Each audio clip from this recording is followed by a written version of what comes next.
Let me leave it out myself. Okay. Put it down there. We'll go ahead and get started with an opening statement. Yeah, I'm not looking at the box score right now because I really don't need to. That's two really, really good teams.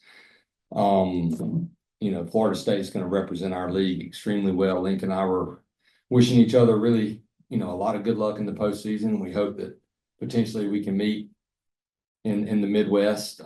Back and forth. Both teams fought. At the end of the day, our guys did what they've been doing all season, and they didn't make it a big deal when we went ahead and then they scored. We went ahead and they scored. We couldn't get those shutdown innings, but we got it at the end when it's the most important. And I'm really happy for our guys because we practice a lot of things that don't show up in the box score that we did a good job of executing tonight that helped us win. But I do want to, talk a little bit more about Florida State. They have a really, really good team. They're gonna play really well in the postseason. I'm excited for them to represent our league. They'll represent us extremely well. I personally think they're good enough, not just to host, but to be a national seed. Obviously, I'm not on the committee, but a great win. We're excited to get in here tomorrow and play for an ACC championship. Thanks, Coach. We'll open up the questions now. Start reading. Coach, just a week ago, you played these guys in Tallahassee. How much did you look at the numbers from that series and just what your eyes saw coming into today? Honestly, afterwards, we were all happy about it because we didn't have to do as much as stay up as late. You play that many games, the prep was done. Coach Gaines was still in there really early. I've called pitches like him. When you have to call pitches, you're just watching again to see if they're doing anything different. But I honestly didn't. I just tried to get some decent sleep today and show up and know that our guys had just played Florida State and they showed up the same way. We had a chance to have success. As far as McDuffie comes in against arguably the best 2, 3, 4 in the nation, just speak to the trust there that you built with him. Yeah, we talked after Florida State. Now, obviously, that series, the heat was real, and he had been on eyes on Thursday. That was game 1.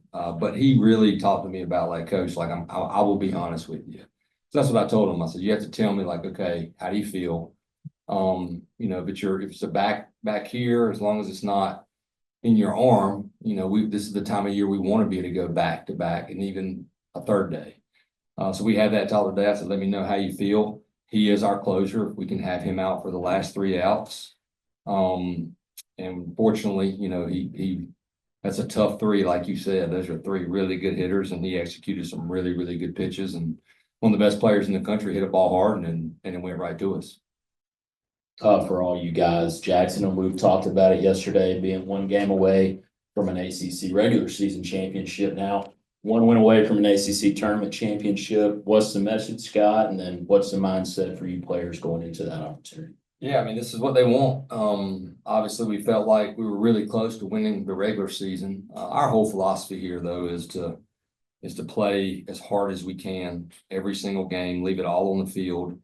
But these guys know. They know they're trying to win the ACC tournament tomorrow, and I'm excited about it because I can get on the bus and tell them, you're going to get way more sleep than me and Coach Jackson and Coach Gaines, who was the volunteer assistant in 2013. We left here after an 18-inning game against NC State. I think we got home at 4 o'clock and rolled in here about 11:20 and found a way. So I'm really excited for them because they'll probably have trouble sleeping tonight because they're going to want to get up and play.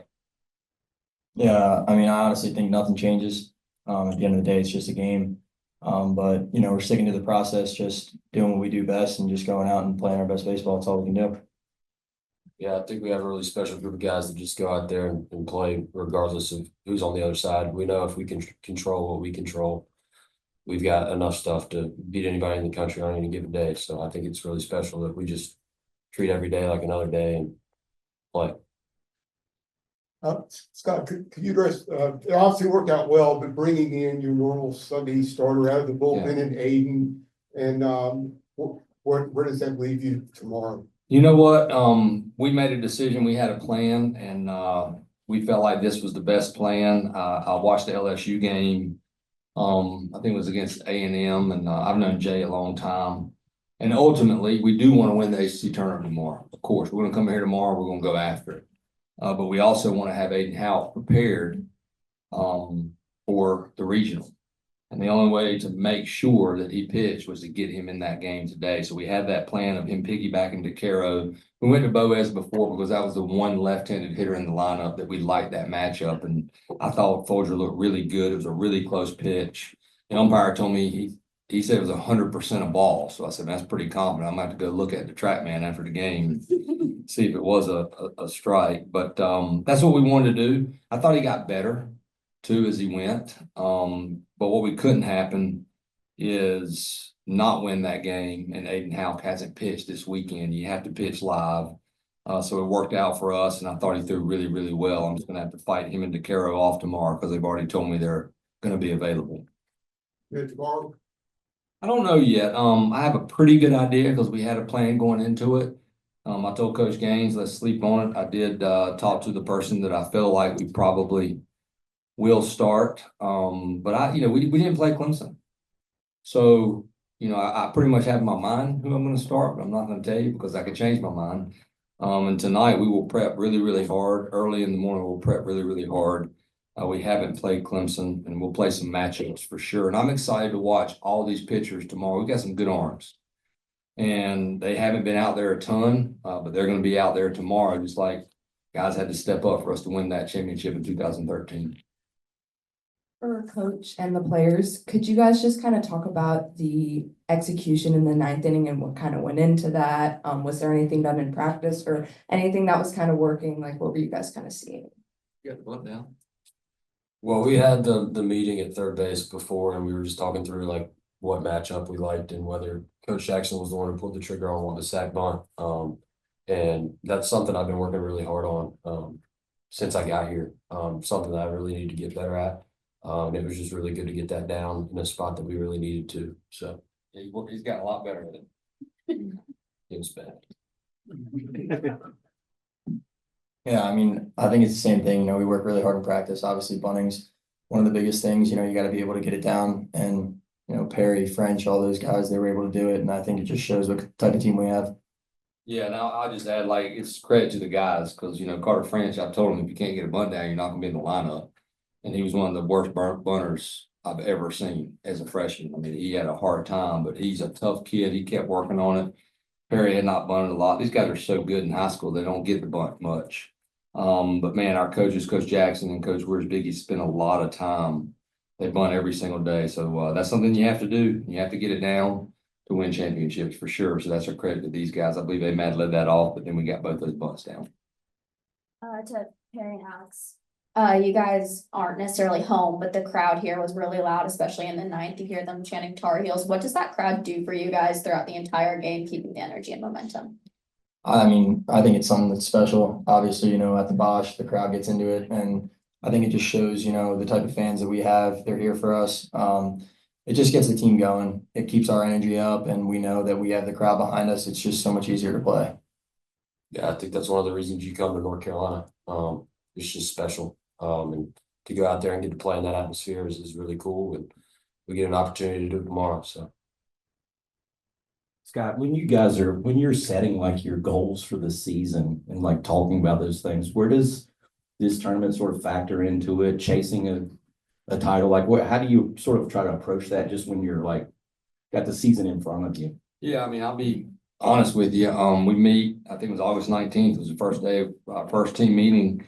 And I just asked the guys, what's your ultimate goal? And to win a national championship. And I'd be lying if I said we talked about, hey, we're going to check these boxes off as we go along the way, win the regular season, win the ACC championship. I think that's a given at the University of North Carolina. I've been here so long. Our program's gotten to that point where we expect to be in the running, hopefully, to win an ACC regular season or win an ACC championship. And okay, if you win that regular season, you're for sure probably a national seed, depending on who you play non-conference.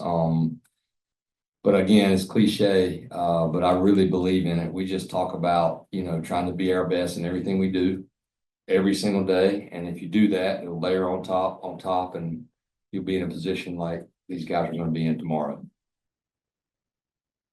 for Perry and Alex. You guys were close to sweeping Florida State down in Tallahassee, came a few outs away, ultimately fell short in the end. How satisfying was it to have a game come down to the wire, similar to the third game in Tallahassee, and this time to be able to pull it out?